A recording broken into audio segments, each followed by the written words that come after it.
Sebanyak 200 butir pil ekstasi dan 1.040 gram lebih sabu dimusnahkan Direktorat Reserse Narkoba Polda Sumatera Selatan.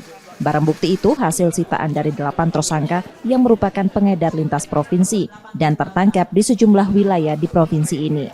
Operasi yang dilakukan polisi selama 2 pekan terakhir dari 11 laporan. Sabu dan ekstasi dimusnahkan dengan dilarutkan dalam air yang dicampur deterjen kemudian di blender. Pemusnahan ini upaya menghindari penyalahgunaan barang bukti.